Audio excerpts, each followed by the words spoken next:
The show where anything goes. Motivation, mindset, recovery, philosophy, and life. We become who we are through what we experience. We all have a story, and this is My Backstory with Josh Boyer.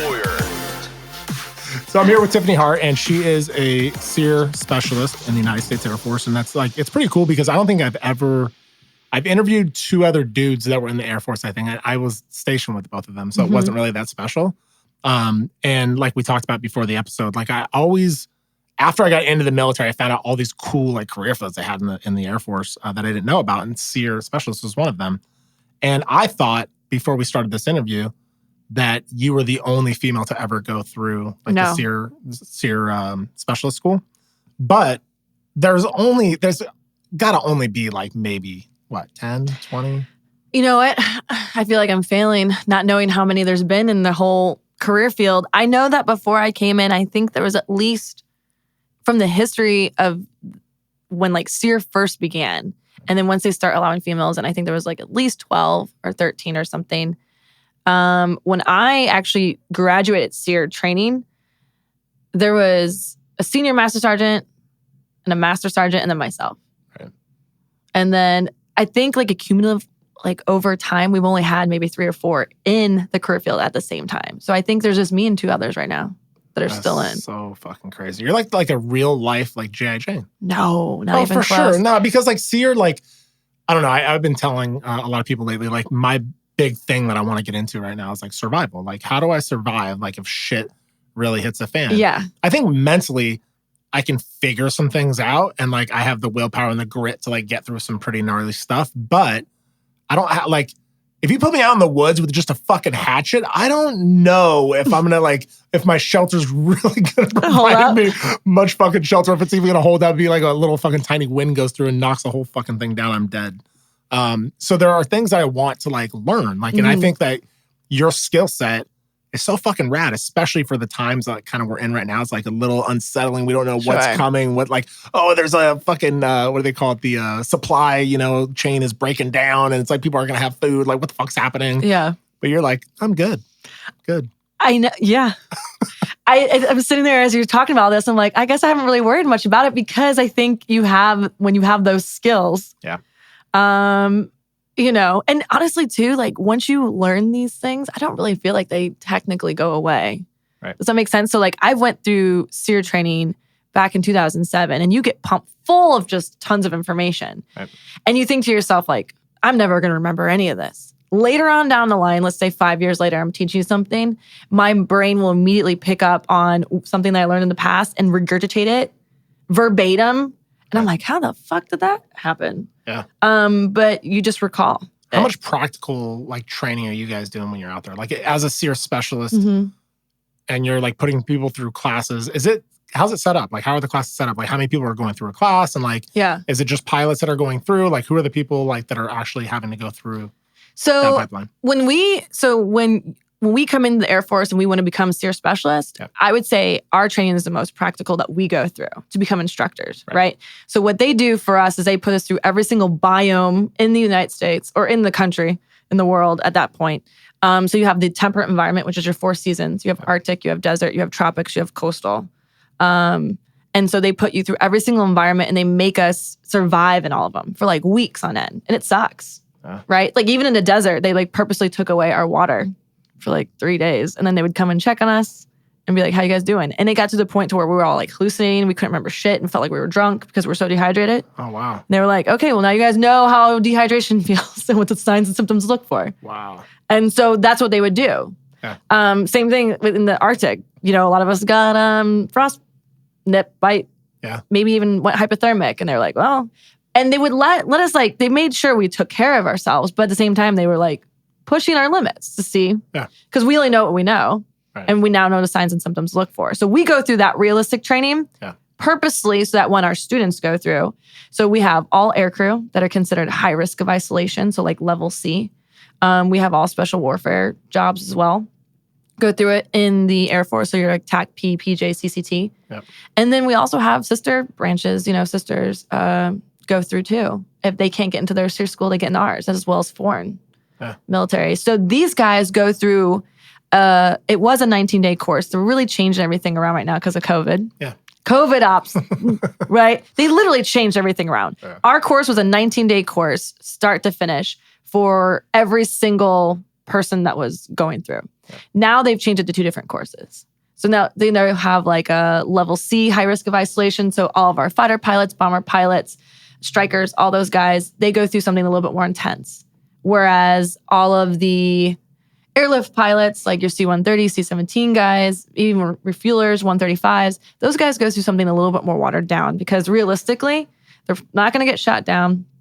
They're not going to find themselves really behind enemy lines. If anything, they'll probably find themselves on a runway. Right. And then get rolled up somehow.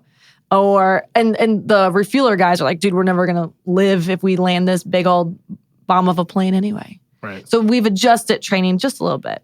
So when we put them through SERE training, they get the environment, whatever is at the time that they go through. And for people that are going through that class, like if I were to go through that 19-day course, like how like confident are you that if like shit hit the fan, that I'll be good. I'll survive.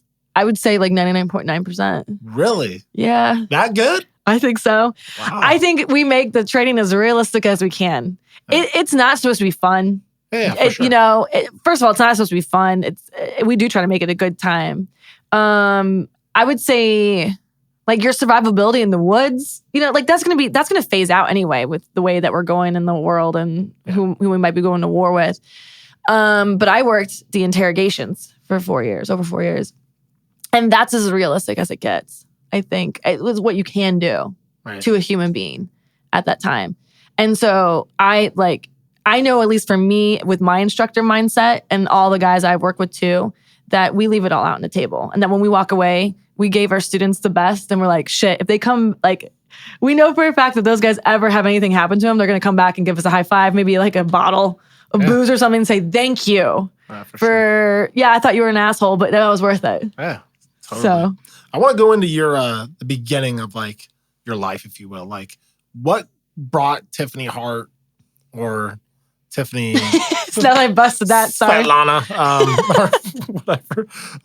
What like made you want to get into like SERE? Like what was your life like? Like where were you born? Where'd you grow up? What was your life like? Yeah, so I grew up in St. Louis, good old Missouri, the show me state is what my dad called it all the time. Yeah. I didn't know that when I was younger. I loved it. Did you really? Yeah. I went there one time as a teenager. My cousin was playing football at Southeast Missouri State. Okay. Cape Girardeau. Mm-hmm. And we went in the summer because he was moving from Missouri back to California. And I think I drank a gallon of water and I took a piss once. Like, that's how much I was sweating. Like, it was so It's bad. really humid. Like, so bad. I was like, I had never experienced humidity like that before. Yeah. It was terrible. And I try to tell people that Missouri humidity sucks. And they're like, no, it's not like Florida or whatever they say. And I'm terrible. like, it's pretty awful, at least from what I recall. Yeah, for sure. So we grew up in the city. Yep. It was actually a great little area until we had 2 vehicles stolen. And my parents were like, listen, we got to get the hell out of Dodge. Time to go. We got to go. So we left. My parents grew up Catholic. I grew up very strict Christian household. So I went to like all Christian schools. So your parents grew up Catholic and then like converted to Christianity? Christianity at some point. So were they like gnarly, like, I won't say evangelists, but were they like gnarly with it or they were kind of like whatever? I remember as a young like teenager in high school being told to go to the mall and preach to people about Jesus. Oh, wow. Yeah. Now, my parents were similar to that. You know, my mom grew up Catholic and my stepdad, I think Baptist or something. And they found Jesus. They found Jesus. Mm-hmm. And so they went gnarly with it. They were like, no, I couldn't watch like anything over PG. It was like, no way. It's like, oh, no, definitely not. Christian music only. Mm-hmm. Like, even when I was 16, I couldn't watch PG-13 movies. Yeah. And like the Simpsons theme song would come on and be like, turn off the TV. Yeah, you know, Harry Potter was of the devil. Oh, totally. You know, I had a purity ring that my parents made me swear in front of God and like everyone in the church. So I wasn't gonna have sex until I was married. And did you follow through on that promise? College happened and I was like, I'm a hoe. Most Christian girls are. I know. Come on, let's be real. Not even that, but like here's the thing I'll say with all of this. I know they only meant the best and they only wanted the best for us. And they thought that they were doing everything they could. Have I had multiple talks with my parents, particularly my mom, because she's a lot more easy to talk to about this, Right. of like, you really did me and my sister, who was the one who got the brunt of it, a really big disservice. Like, you guys like hid us away from the real world, held us in a bubble. So that by the time my sister and I actually worked and got like real jobs and was around normal people, we didn't really know what to expect sometimes. Yeah. So, you know, you're very impressionable and naive, and like you're learning, like the fact that we learned so much from everyone else, but not our parents, like it's hard because like you're now learning from everyone else. Yeah. Like about sex or drugs or any of these things, drinking or responsibilities or whatever. Yeah. We learn from strangers, not from our parents. So I know they were really trying to do their best, but yeah, I mean, the minute you restrict a child from doing anything, well, they want, like, don't touch it, it's hot. Okay, let me touch it. It's the same thing with the way we were. So the minute that I got any type of freedom, yeah, you're going to take full advantage of it. For sure. You know? I felt cheated though, kind of like growing up, because I wished that like my parents would have let us explore a little bit more. Where it was like, I remember thinking, it's funny, when I was out here in Texas as a kid, my bus driver was a Mormon lady.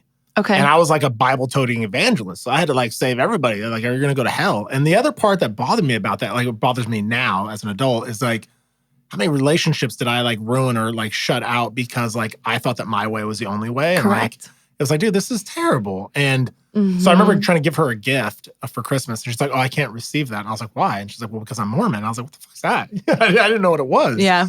So or Jehovah's Witness or Mormon, I can't remember. I think it was Jehovah's Witness, actually. And I remember like having this like full-on religious like conversation with my bus driver, and I'm like in 6th grade. Yeah. Like telling her how she's going to go to hell because she doesn't believe the way that I do. Yeah. And I think I stayed that way like probably up until like I was probably 25.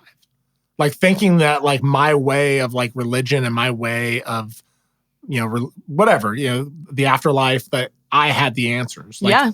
And it was funny, my neighbor, the neighbor here in Texas actually, was telling me that he's like, how did I get so lucky? This is where it like was like the deprogramming for him, was that he's like, I was born into this family just by chance, but then Joe down the street that was born into the Catholic family, he's just fucked because he doesn't believe like I do. That's just weird, you know? Exactly. Weird concept.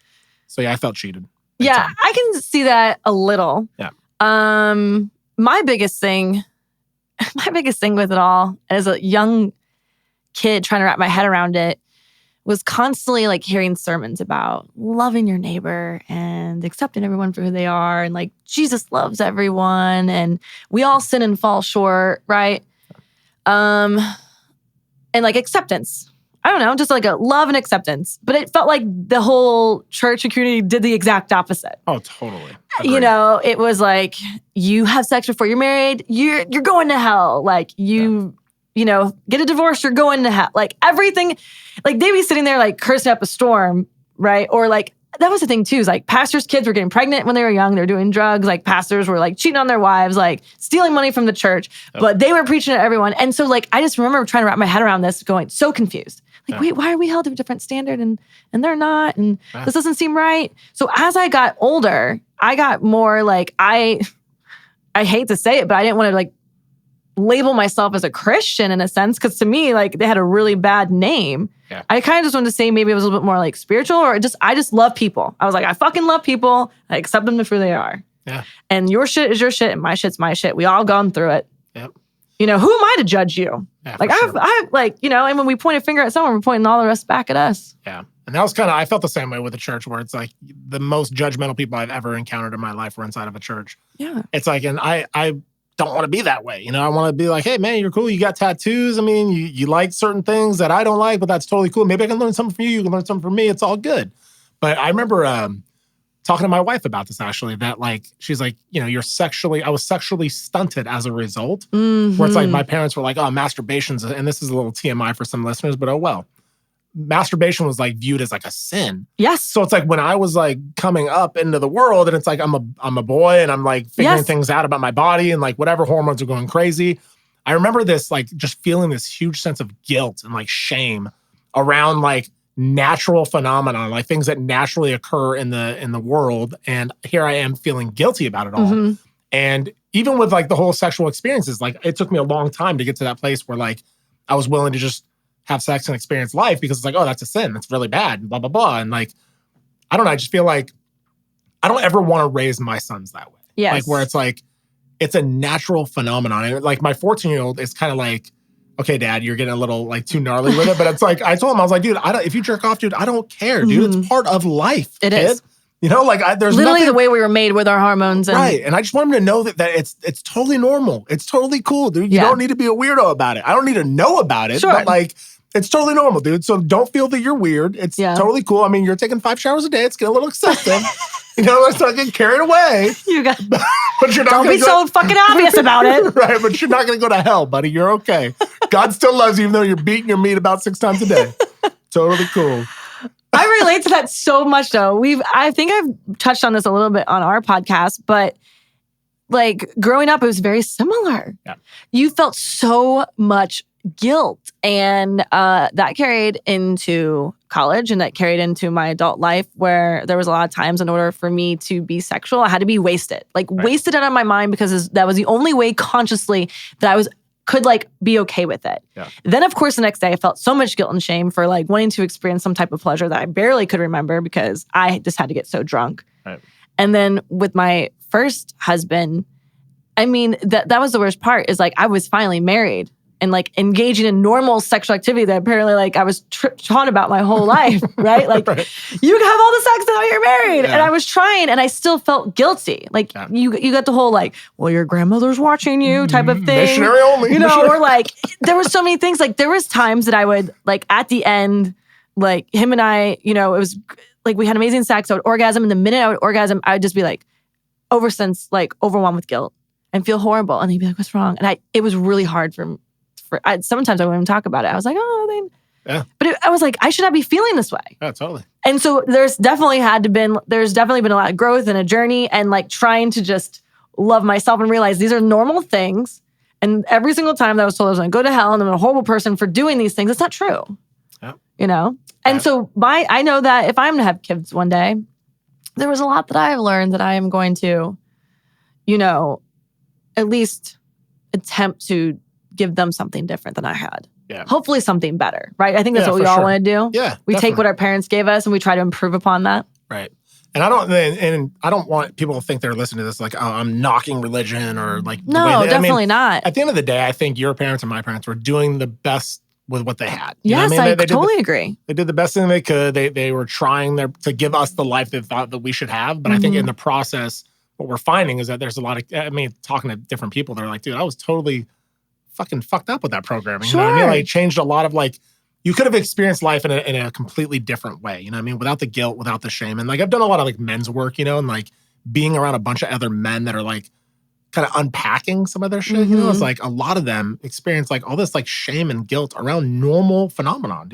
Or just even emotions. Right, totally. I think that our parents do the best with what they were given, just like their parents have done the best with what they were given. And obviously things change throughout centuries and eras and stuff like that. And so, you know, just like my mom at one point was like, I'm never going to be like my mom. And then found herself kind of acting like her in some way and having that epiphany of like, oh my gosh, I don't want to carry that on, that trauma, right? The problem is like when you are taught something, not even taught something, but when you see something enough at a younger age, it becomes a habit. And you do these things without even thinking about it, right? Because you have like the neuroconnectors in your brain and all that other stuff. So then as you get older, you realize this might not be the healthiest thing. Right. But it's normal and you've dealt with it your whole life. So to me, I feel like, you know, my parents had certain things that they learned from their parents and they're like now realizing that maybe it's not the best thing. Yeah. I think the best part now is I've always been really bluntly honest with my family about everything. And of course, the minute I went into the military, they very much like heard me cursing a lot more. I was a lot more open sexually and with these things, so I was exposed a lot more to it. And I was just, and to me, I was like, this is who I am. And yes, there was still a little bit of judgment sometimes, but then I think the best thing is now is like, particularly with my mom, like my mom and I grew up very like, we just butted heads the whole time. We were opposites. And of course, like I was very restricted on a lot of things. And she's my best friend now. Yeah. Like, and I think that's the coolest thing is she's learned a lot too over the years, as well as I have. And I've learned how to communicate that in a very respectful, kind manner because she's still my mother. Right. And she's been so open to hear it. I think the coolest thing is like, she literally was just in Nashville with me like a month back, right? She came out for a girls trip. We were drunk the whole time with my mom, by the way. Awesome. And it's me and my closest girlfriends. And the minute Tiffany gets a certain drink in her system, like I just want to fuck everybody. And I decided to drink that around my mom, which is great. Shit. No, it's funny. And so we're on this pedal tavern, right? And it's just girls being girls. And like, we're all just saying shit. And some guy said something about tasting something or like whatever. And I said, you want to taste this pussy? Or whatever. In front of my mother while I'm pedal taverning on this thing. And my mom looks at me and was like, Tiffany! And I was like, and she's like, you said it out loud. And I was like, I know I did. Does he want some? And she was just she was laughing about it. Right. The next day, hungover, she's telling me this story, laughing to me about it. Right. Right. And so I was like, and it was nice that she was accepting. She's like, this is who she is. Whatever. Like she said something funny, like whatever. Are your parents still married? They are. I'll say, you better be careful. You're going to get her like, I know. Like, she's going to start like analyzing her own life and be like, I'm missing out. Tiffany's like living that life, dude. Shit. No, so they've been married for almost 40 years. Okay. And I would say that when they got married, my dad was the wild child because he was like in the fraternity and all these things. And when and my mom was a complete opposite. Like she was a virgin when she got married. Oh, wow. Yeah. So, but I know they have their fun. And do you think she has any FOMO though? Like kind of like. I've never asked that. And I would be curious. I've asked a lot of people that because I'm curious. Sure. Like, the ones that have like got married and like that was the only sexual partner they've ever had. I'm like, do you feel like you like kind of like missed out? Like, so like I have this thing and I'll say it openly because I know my wife will probably hear this episode and she already knows. So I'm totally cool sharing it. But I've always wanted to sleep with a black woman and I haven't. Oh, And so I told my wife, I was like, it's got to happen at some point. Yeah. Like we got to like give me a hall pass. Like I can't go to my grave until I do. So we got to like figure out a way to make this happen. Yeah. But I wonder like for people that are of that mindset, because my grandmother, I would talk to her kind of like you with your family. Mm-hmm. I was brutally honest with my grandma as she was with me. So she would share things with me that like maybe most grandsons wouldn't want to know. Yeah. But I'm like, dude, it's totally cool. But like one of the things she said was that she wished that she wouldn't have bought into the whole Catholic, like, got to be married to get. She's like, I should have like slept with your grandfather first before we decided to get married. Because maybe I wouldn't have married him. You know, I'm like, oh, dude. Trying to say grandpa's dick sucks. Is that what you're saying? The wham bam, thank you, man. That's all he was all about, you know, whatever. And I was like, oh, that sucks. I mean, they ended up getting divorced. But her point was that she wished that she would have experienced more, like been out in the world and like done more things or whatever. And I wonder, like, for people like your mom, I wonder if she ever thinks like that, especially when she sees you just living your best life. Sure. Like, if she's like, damn. I'm sure she's like teetering on the fence of like, I think I made the right decision or might be jealous. Because she'll hear a story, like I tell her everything. Right. And like, I mean, I'm not like saying like everything like super sexual, you know, Right. like I'm not telling her every single detail. But she hears sometimes with guys and I'm sure she's kind of like, oh, thank God I'm not single anymore. Like the world's all messed up. It's a lot of work. Yeah. And I'm sure that there's other times where she's like, oh, that kind of sounds fun. Maybe I'll get your dad to do it. But she won't say it out loud. You know what I mean? For sure. Oh, maybe I'll ask your dad to try that move on me or something. Like, get it? Get it, mom. That's like the extent to what I want to hear, you know? Right, yeah. And in most like, and I don't really tell her that much anyway. Yeah, like in that realm. So being that you were married twice, do you feel like, I mean, because I'm on my second marriage as well. I mean, do you think you want to get married again now that you've been through it twice? Or do you think it's personally, no. I mean, I'll call myself out here. I probably shouldn't have got married either of those times. Really? Yeah, I mean, when I was younger, I never thought. Can we go into that at all? Are you sure. comfortable talking about it? I'm totally comfortable talking about it. So the first marriage, were you in the military when you got married or were you, okay. I was in the military. I was 23, 24. So was it like you just wanted to get the BAH and you're like, just get married? Or was No. it like actual love, do you think? I think that was puppy love. That was the first guy. Like, so here's the thing. So like with my upbringing, right? I wasn't allowed to date guys in high school, really. Yeah. Like I had like barely a few boyfriends and one of them I broke up with because he told me he masturbated to me. I kid you fucking not. You should have been happy. You should have been like, dude, yes. Dude, I remember bringing my girlfriend Sarah in the bathroom and being like, he told me he masturbates to me. And she was like, that's a normal thing. I'm like, this is horrible. I'm making him sin. Like, I'm not even kidding. Like, looking back, I'm like, bitch, he was like the hottest dude. He was like a singer and everything. So I ended up, the first guy I really dated was like when I first joined the military, and it wasn't until like 2 or 3 years in because I refused to date anyone when I was in training or like even mess with men. Yeah. And I didn't want rumors to fly. So I kind of dated a guy for a bit, and it was not much serious. And then the first serious guy that I had, I married. Yeah. Like I didn't know much. I barely dated anyone. So was he SERE too or no? He was a cross trainee. So yeah, he eventually became SERE. That's dangerous. He was territory. a few. We didn't work together. Actually, that was the funny thing is we never like worked together. Oh, okay. We were like completely different sides of the spectrum. And he was he was 6-7 years older than me and like higher ranking, few ranks. But and actually the whole community loved it because traditionally SERE chicks married SERE guys. It was just easy, like those were the only guys you kind of got along with up there because every other military job, like any other guy in the Air Force then was intimidated by you. Got it. So no one really wanted to date me. Right. They're like, oh, you're a SERE girl. So why'd you guys get divorced? What was the bite? He lied about everything. Yeah. Like, I broke up with him. So one example, I broke up with him when we were dating, and I came. So this is like really weird how we were still living together because he couldn't find a place apparently to move to because the way he moved in with me was he also lied to me about having to move in with me. Do you see what I'm saying? Yeah, for sure. There was a lot of lies, and I didn't realize this so much later. So I come home. We're not together anymore, but I come back to my place that he's still living at, trying to look for a new one. And his mother had committed suicide, and he was distraught and he was sad, and his world was falling apart. And I was like, "Oh my God, I'm there for you." And like I felt horrible. I'm like, I can't kick him out. Yeah. We ended up rekindling our relationship. Because of that, he had a very vulnerable moment. I was there for him, whatever. That was all a lie.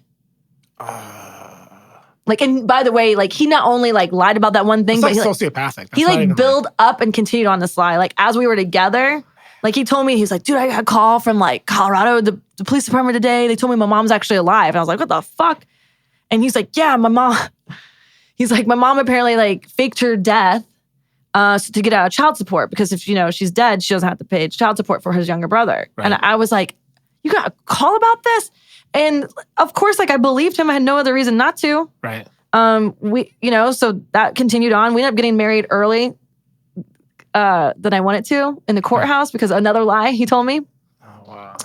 And so then when we actually had a real marriage, 6 months later, his mom, the day before our wedding, added me on Facebook, and I thought to myself, how is a woman running from the cops, apparently this con artist on Facebook? You know what I mean? And I like talked to my mom, and my mom's like, listen. Red flag. Shit's done. Yeah. You're already married. Let's fucking move on with this. And just like literally a few months later, I found him talking to another woman, and then in his phone, and I never checked his phone, but then that unfortunately uncovered so many more lies. And then his ex-wife called me and told me very similar stories about him lying about everything to keep them together. And the trust was completely broken. That's like scary though. Like when you get to that kind of level of lying, it's like, what else would you lie? Like those kinds of people, just in my opinion, would literally kill somebody if they knew it would benefit them and they can get away with it. Yeah. So it's almost like you're probably, you probably dodged a bullet there. I dodged a massive bullet. Yeah. Start to finish, like even with the divorce and how long it took, it was only 2 years. And I was deployed for 7 months of that. Right. So, did you have a bunch of dudes when you were like? Because this was my experience in the Air Force. Was that you'd get a new girl that would come into the base, and then the challenge was on. Like it was like who's gonna get her first? Sure. Like, and the reason I asked that because from a female's perspective, I wonder what that's like. You know what I mean? Because you had and you're an attractive woman, and it's not. Well, I'm probably gonna hurt a lot of feelings right now, but like.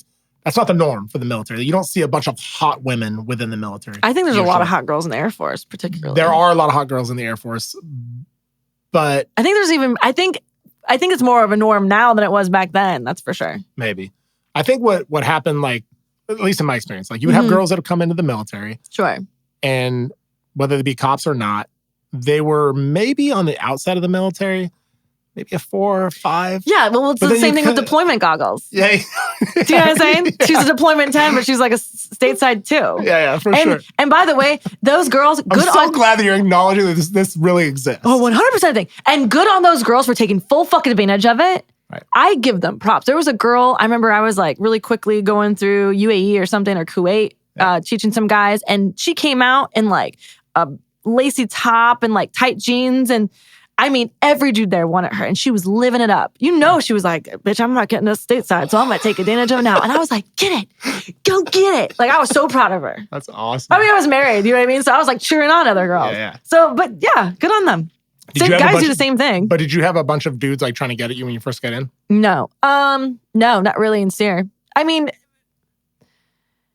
it was difficult because like, I'm, competing with all men. Like, I'm in the same job with all men. They consider me as a threat. I'm like, to a lot of them, I was like a sister to them because they saw like, they're like, absolutely not. I was literally like one of the guys. Right. And sometimes to survive, I had to be more like a guy, like more manly. Yeah. Do you know what I mean? To be around them. Like, if I was my bubbly, girly, fun-loving self, I was considered a slut. Yeah. Right? Because I'm like... It must be a weird line to have to walk. You know what I mean? Where it's like... my personality changed when I first joined. Yeah. I was always like, I would flirt and, I mean, I guess people consider it flirty, but that was just my personality. I was like always really nice, like jumping on my girlfriends, jumping on my guy friends, always hugging them, always being loud and like fun and like hanging out with everyone. Yeah. And then when I realized I couldn't really do that in my job anymore because everyone was taking it a certain way, I really just shut down who I was. Yeah. And I was like, okay, so it's either one or two things. I'm either going to be the complete bitch or I'm going to be the slut. And I'd rather just have been the bitch. There was always still going to be like rumors of me, but that was just easier to survive. Like, it was literally, I was just trying to survive. It's fucking crazy. Yeah. And then that was like when I first joined, and then like as I got older and further away from the training in the schoolhouse and the drama and like, hung around more mature people. We were all really young. We were 20, 21, 22. Right. Then I stopped caring as much and I was like, now I'm just going to be me. Yeah. But it was hard because I'm sure I still had that chip on my shoulder. And it was probably, I had a wall built up. Yeah, for sure. It's funny. I did a thing today called, have you heard of human design before? Sounds familiar. So human design is basically like, I'm going to totally butcher it because I'm not like I don't know everything about it. But it basically says that we all are born with like a certain, like not destiny, but like there's certain characteristics about us that if we're not in alignment with those characteristics, like things are going to come up in our life where you're going to feel that you're against the grain. Like it's totally not like when you're saying like, I had to put up this wall and be like this gritty person or this like, very serious, like bitchy kind of chick when in reality, like I'm bubbly, I'm fun. I want to just have a good time. Mm-hmm. So different things will come up in your life where it's like, you're going to feel out of sync. Like you're going to not feel right. And so like for me, like one of the things she talked about was that she was like doing this map of my brain. She's like, so your brain is like wide open. And most people have this closed like deal where they know their ego with you. Like she's like, you'll walk into a room and you're looking at everybody's intellect. You're like picking up on everybody's stuff and then you'll digest it and then decide like for you, like what makes the most sense for you. So you're very empathic. And you're also, she said I should be polyamorous. She's like, oh, really? She's like, because I'm all about experience. Like I want to experience everything. Yeah, like, I feel like I'm missing out if I'm not like experiencing things. And because of that though, I feel like my feet are like firmly planted in midair, like because I don't ever really feel settled. It's like, I don't feel settled because I want to go and try this. I want to go try that. I want to go try that. But my whole point in all that is that I wonder now, like how good it must feel for you to just be who Tiffany Hart is. It's really nice. Yeah, because like, fuck, dude, that sucks. Like having to like put on this mask to be something just to fit in or survive. Oh yeah. I became a full-fledged alcoholic because of it. Yeah. Because the only way, so like, first of all, I mean, drinking's prevalent in the military. Totally. Like, and it's prevalent anywhere. Yeah. I think more so in the military because it's condoned. Well, it's like one, it's the only thing we can do, right? To like, kind of blow off the steam. And like, yeah, certain jobs really promote it in a sense.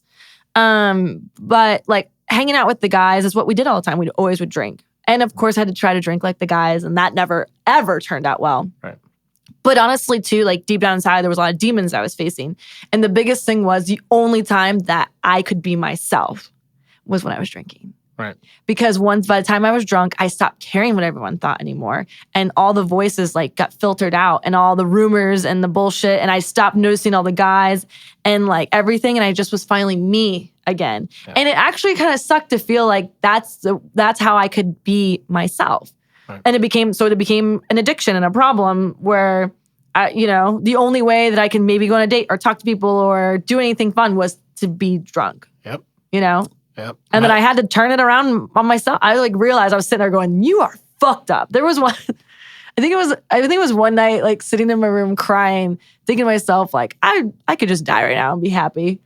And I realized that like I needed to make a change in my life and take a new path and like find another way to like let the stress out and be myself. And I started training for triathlons, and then that just became my go-to. And then I started doing more competitions and drinking less. And yeah, I think that's when I started to like figure out that way a little bit.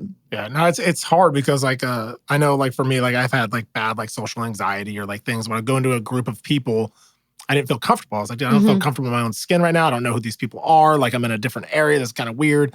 So I didn't notice that I was doing it until like actually stepping back from it and like observing like my past and been like, oh shit, that was like a pattern. So like whenever I would go anywhere, I had to be fucked up. If it was a date or if it was whatever, I had to stop and at least get a couple drinks in me so I could like just relax a little bit and like take the edge off.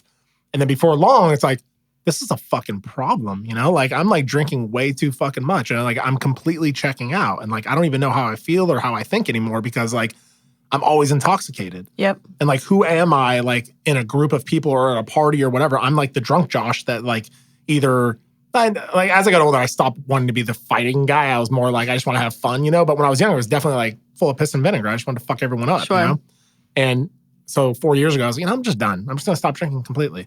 And I have no judgment of people who drink. I have no, like, it's not even about that. I have no attachment to my sobriety at all. It's not like, oh, I'm sober. It's more like, I just don't like hangovers, And I want to know that I can like get to a point in my life where like I can be comfortable like being sober. And it's fucking hard work, especially when you've been programmed to be that way where it's like, no, my life has been like, okay, cool. I'm going to go out on a date or I'm going to go here. I'm going to go there. Like I'm going to drink first because I need that edge to be taken off. So I replaced like kind of like, it would either be alcohol or benzos, It's like something to like get me to chill out. So when I removed all of that, it was like, dude, talk about fucking removing a Band-Aid. Yeah. Fuck. It was hard. Because you're like, now I got to actually deal with myself. Yeah, for sure. And that's the scariest shit for a lot of people, I think, is actually having to sit with yourself and your own thoughts. Oh, it is. Yeah, for sure. But that's where a lot of the healing comes. So definitely. We don't want it. Yes. I have the tendency, I don't know if anyone else feels this way, like if you're not constantly busy, you kind of go stir crazy. Yep. And I realize I do this thing sometimes too. Like I purposely make my life and schedule really busy. Yeah. I love to work and sometimes I'm like, what are you doing? Are you avoiding things? Is that what I do? Oh, totally. Are you trying to avoid sitting there in your thoughts? So that's why I do really enjoy the gym because I turn the world off and I can sit there in my thoughts in a healthy manner and like get through things. But I'm also like being productive and like taking care of my health too. But I have to sit there and ask the same thing. Yeah. And the thing that sucks with alcohol for me is that it's so much fun at the same time. Fun. I mean, at the same time that like it's a huge checkout in a lot of ways, like it's a lot of fucking fun. You know I'm what I mean? a social drinker. Yeah. So I'll look around and I'll be like, when I was drinking, it's like, it wasn't like because people were like, oh, you got sober? Were you like some raging alcoholic? I was like, no, it wasn't even like that. It was just that I just hated hangovers. And I was tired of like just checking out on everything. But when I look back on some of those times, like, dude, I had a lot of fun, Yeah. If I can have a couple beers, I like to taste the beer. And it's like, yeah. There's nothing wrong with that. Yeah. And I'm not, like I said, I'm not attached to my sobriety. If there's like a beer and it's like, hey, it looks like a tasty beer, I might have it. Like I'm not, sure. But it's just, I think when I look at my life now, it's like, I think I'm a better human sober than I am like fucked up. Yeah. So like maybe I should just like do that for a little bit, Yeah. And I like for me, it was finding a balance because yes, I do like, I hate the hangovers too. And like have, there's been multiple times where I had to figure out like what my body can take and drink, like, certain alcohols. Yeah. And you're just like, this really sucks. And don't get me wrong. Yes. Throughout time, ever since realizing that I had a problem and like getting better with it, of course, there's been times I've been like blacked out before. I've been like, shit, that was an embarrassing night. But it wasn't like all the time, every day, essentially like every day, what I was doing. And now I have to sit there and ask myself too, like if there's times where I want to drink, I'm like, but why? Are we drinking because we feel like we have to fit in with these people? Are we drinking because you are stressed and you're going to drink on emotions because that never fucking works out? Or are you drinking because you just want to have a good time and it's just whatever? Yeah. Right? So that's what I do for myself now. And I think now, like for me, when I would drink, some of the things I did like about it was that it made me more willing to speak. Like made me more willing to talk to people. Like if I saw a pretty girl like you at the bar and I was sober, chances are I'm not going to say a fucking word. Like I'm going to just chill because like I would be like too self-conscious or like my ego was too fragile to like go up to you and be rejected. But if I was drunk, it's like, I don't give a shit.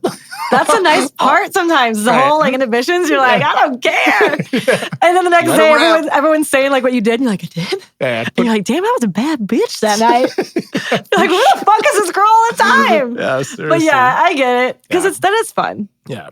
So after you figured out that your first husband was a complete and utter sociopath, and you were single, like, how long? I wasn't that single long. No, and I barely even dated between two. I literally went from like the first serious guy I dated. I married the second serious guy. Really? Dated and married. And how did that end? Kind of the same way or no? Mm-hmm.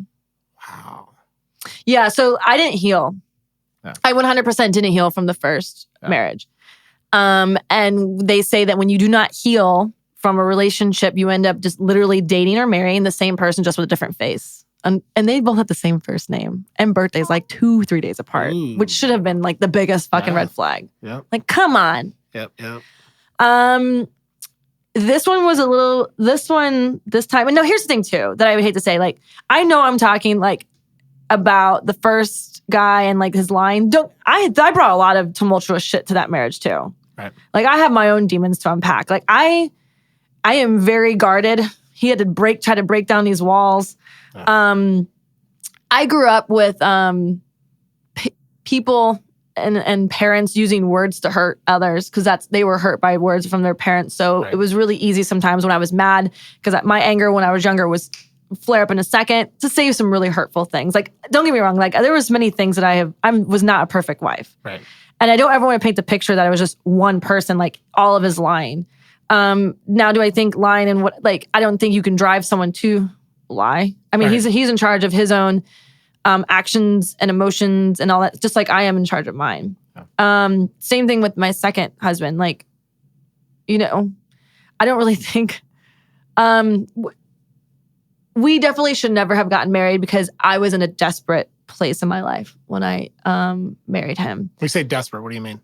I let society and life circumstances drive me into a marriage that I thought I needed because I thought I had to be married and have kids one day. So essentially, I was a test parachutist. And so SERE has a test parachuting program. And so I was doing that. And it was like the best life that I could ask for at the time. And I ended up getting like some inner ear infection that got misdiagnosed at UCLA by like all these specialists. They thought I had like some bubble in my brain and they were diving me in the hyperbaric chamber. They thought I had decompression sickness. I was being studied for like weeks. Yeah. You know, my ex-husband was really interested in me and he's pursued me for a long time. And I always just kind of gave him the Heisman. Well, he flew out and took care of me during that really, you know, low point in my life where I was like really vulnerable. And they were like, hey, you know, if you don't get healed up, because I wasn't healed yet, they're like, you might not be able to do your job like anymore. And I had a very sobering moment for me that I was like, dude, I have given everything that I've ever had to my job. And at the end of the day, this job's going to just fucking kick me to the curb. Yep. And so I thought to myself, this is why I need to get married. This is why I need to have kids. Because at the end of the day, at least I'll have them no matter what. Right. Yep. And he was there and he was pursuing me hard. And I had this moment where I like let him in, even though there's red flags. There was many of red flags, but I was like, you know, in a moment of desperation in a sense. And I let him in. And by letting him in, I put up huge blinders to a lot of things I probably never should have. Right. And he... You know, I did settle, but it was very apparent, and I'm sure the way that I loved him that I did. Like, I'm sure he didn't get the love that I know he didn't get the love that he deserved from a wife. Does that make sense? Because like I wasn't fully loving him like a wife should because it was just a move of like this is convenient. Yeah, and that's not fair to do to someone at all. And so dealing with that in a marriage and having my own shit and saying it out loud. You know, it sucks for him. There was also a lot of lying. A lot of lying similar to the first marriage. Right. But actually this time a lot of cheating. And and it was a lot of like so much evidence, but never admission. Yeah. But there was a lot of gaslighting, you know. Yeah. Was he military too? Uh-huh. Damn, girl. You go to these military dudes, SERE? Yeah, Army Special Forces. Ah, the best kind. Can I say that on my list of things to not date is military men? So I'm not saying they're all bad, but you know, don't get me wrong. Him and I certainly did have some like good moments and memories, but we never should have gotten married. And I probably shouldn't have put up with things I did for a really long time. Yeah. That I did too. And I'm sure he, you know, I know that I'm sure he felt a certain way as well. I was like 1 foot in a marriage. You know, that's not, no one deserves that. And I think it's pretty, well, it shows a lot of maturity on your part because I just had this conversation with my buddy the other day. He's going through a divorce and, you know, he's telling me all the things and, you know, how it's all breaking down. And I said, can I ask you a question? He's like, yeah. I was like, what's to learn here? Mm-hmm. Like, what are you learning from this? Mm-hmm. And he's like, what do you mean? I was like, well, I mean, like, what are you learning from this? Like, I mean, you can't just walk out of this because I was like, I look at my first marriage and it's like, I can give you a laundry list of shit that I did not like in that marriage and the way that she did this and she did that and whatever. But at the end of the day, it takes two. Mm-hmm. So I had to look at myself and be like, okay, so what could I have done differently? It's not that I want to change the outcome because I didn't. It's like, I don't want to stay married to her. Correct. I'm glad that we got divorced. But is there things that I could have done differently?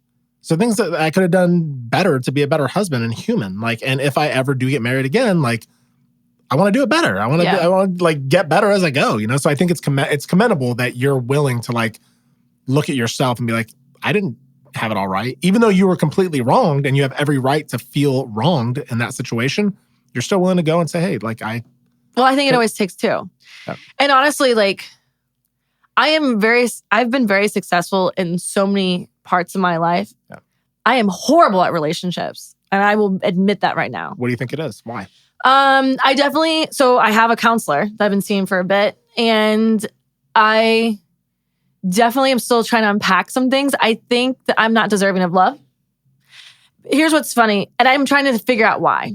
Yeah. Right? And I'm sitting there going like, so every single guy that I've ever been in, I guess, a serious relationship with or allowed close to me, I knew they were going to hurt me. Like, I knew they weren't good for me. I knew they were shitbags. I kind of like saw some red flags and I allowed them to like come into my life. Every single guy that was absolutely like head over heels in love with me would give me the world and then did, or like they stayed by my side throughout years or decades or whatever, I pushed away. I would purposely like, what do you call it? Like, I would purposely try to sabotage the relationship. Yeah. I would have the avoidant attachment, which was just like immediately push them away. And then I think the reason why is because at the minute I would feel vulnerable and be like, dude, I could really fall in love with this person. I would get so scared and think of like the world of hurt that I might go through. Yeah. And like how it can literally just crush me to pieces. And I don't know if I want to experience that. So it's really funny because like all I really wanted to experience in life was this unadulterated, raw love where like you show every single side to this human being and you are the most vulnerable you've ever been. And they see every single angle and piece of you and they say, I fucking love it all. And I accept it all. And I've had that with some like guy friends. There's bros. I've had it with like one guy friend, but like I pushed him, like he was in love with me and I pushed him away multiple times. Like I realized even at one point in time, like the epiphany after my first marriage, I was like, his love is what I've always wanted. Right. You know what I mean? But I will never allow it. And then also too, like we was married, he was married, I was married. You know what I mean? Like whatever. Yeah. But I've definitely sabotaged many things. And so I've sat there and asked myself, why do I not feel like I'm deserving of this love? Do I not love myself? And that's why I don't think I deserve it. Or am I just so afraid of it that I'm just so willing to push it away? And I've learned a lot and I'm still learning. And so I'm, you know, trying not to make the same mistakes again with men and dating the same guys. That's why I'm going through the healing. And I've dated a little bit sadly, I have seen a little bit of my ex in some of them, and I'm like, but I'm learning a lot too. Like, one of the first guys that I dated after my ex, we had very healthy communication together. And my ex and I had horrible, very toxic, angry communication together for a lot of that marriage. So it was really good to experience something healthy and go, I'm capable of doing this. Right. With someone like talking to him and saying like, hey, these are my feelings. I'm really sorry. I never meant to do it to you. And like having that male, female, good conversation. So that's something that I was learning. And, like I'm learning these things. Yeah. And so like, that's one thing too, is I'm trying to be really aware. There's a guy that's like talking to me right now and he's really nice. He's like really nice. And you can tell he really likes me. Right. And like, he was like, wants to come visit and all these other things. And the minute that happens, I want to Heisman him. Right. And because I know that he could be good for me. Right. Whereas like, let's say another guy was to sneak in and, he's not as consistent with communication. He only texts me at night. Like, it seems like he wants to use me. For me, old Tiffany, and even kind of still now, I have to be careful of being like, oh, yeah, but that one's kind of fun. And then like, I know if I go for him, I won't get hurt. Yeah. I mean, at least not as hard. Yep. So that's kind of where I'm learning a lot. That and like, I think there's probably it's a two-edged sword maybe, because I think the other part of that is the wife and the mother in you is like, I can save them. Like these guys are totally fucking damaged, and like, so am I in my own ways, but like, hey, fuck, I can fix them. Sure. I mean, a lot of women think that they can change or fix people. My biggest thing now that I learned over the years is like, the only person I have any control over is myself. Right. And I don't get to tell someone how to love me. I get to see how they love me and choose if I allow that or not. Totally. You know what I mean? Yeah. So like, for me, that's what I'm learning is like, what I see is what I get. And yeah, it's still hard sometimes because you don't want to really see it. You're like, there's no way. And we put blinders up. And it's like, no, it's pretty obvious with the way the person's treating you. And my dad would always tell me to like look at someone's actions, right? Because I will tell you everything that you need to know. Yep. I think sometimes ego gets in the way and we don't really want to think that this person generally doesn't like us. We want everyone to. But that's just not how it works either. Yeah, people teach us how... People teach you how to treat... No. You teach people how to treat you, basically. So, like, if what you allow is, like, just going to keep happening, what I mean? Absolutely. And I think I was guilty of, like, in my past, where I would get, like, with women that I knew, like, would be easy, And it sounds so fucking stupid and weak to say that, but it's true. Like, I would, like, look for women where it's like, I'm not going to get rejected by her. It would be, like, it's still easy. You know what I mean? And, like, and then there was the other part of me was like, I can totally, like, fix her. I can totally, like, make her, like, understand that she's totally beautiful and, like, blah, blah, blah. And it's like, she just wants to fuck, dude. She doesn't want to just be with you, dude. And it's not going to end well. She's going to cheat on you like it's a fucking job. You know what I mean? Like, and it's going to be bad and you're going to be heartbroken. But I would put myself through it like over and over and over again when I was younger. And it's like, dude, what the fuck is wrong with me? Yeah. And then I would get with women that like were like my mother, the things about my mom that I don't like and didn't like. And I was like, dude, what am I doing? And I think there's like a weird psychology to all that. And finally, I'm at a place in my life where it's like, I can have the healthy communication and I can share like, okay, like this is how I feel about something and have constructive conversations instead of like you're saying, like the toxic, like name calling. Cause I've been there, what I mean? Where it's like, it's just hurtful, like character assassination, like whatever. And it's all my demons and baggage and hurt coming out. It's like, but I just got nothing resolved. Now we're just both pissed off and like, that's terrible. Correct. Well, that was one thing that like I had to really learn, I think, because growing up as a kid, I don't really think there was much healthy communication in our family. Right. Does that make sense? Yeah, if someone's feelings got hurt, that person would shut down and go to the room and then deal with it and then come out and no one would say sorry or anything. It was just like, we just act like nothing happened. So people got and by people, I mean, even myself, I got so used to not communicating my feelings and just shutting down and then dealing with them on their own. And honestly, they never really got dealt with. Right. And then sometimes too, communication was not healthy. We would sit there and not say anything for a long time. And then by the time we would say something, we would just blow up. Yeah. And you would give a laundry list of things that maybe happened even months or years ago that you were holding on to. And there's a lot of resentment there. And, relationships never work when there's resentment. And so there's definitely been a lot of like communication trying to work on that too, as well as like other things like anger. So for me, I was really quick to anger when I was younger, which I got from one of my parents, and that was something I had to work on. Right. And then, hopefully the other person I'm with is respectful of that. Because it did get to the point where I was like, hey, I need like a minute to cool down. Yeah. You know, before I needed like a week, right? Like, this is how, I'm not even kidding. This is how I started off with my ex. I was like, I need like a week, bro. Like fuck off, kindly. But I mean, we would talk, but like, at least for me to, and that was a little bit dramatic too, but it got to the point where now it became like, hey, I need a minute.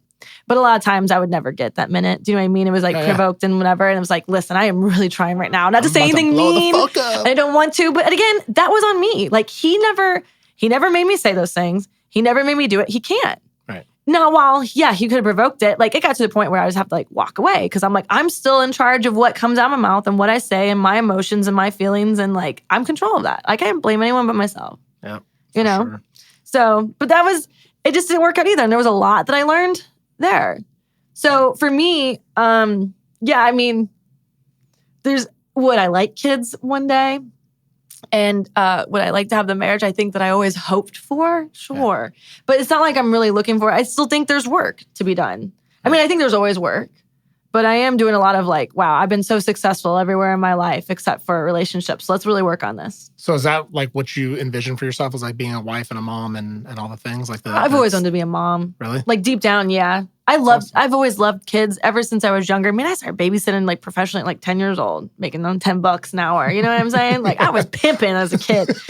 And so like I've always loved kids. Yeah. And my ex and I did try. And honestly, I thought that I did the whole like, this will save our marriage.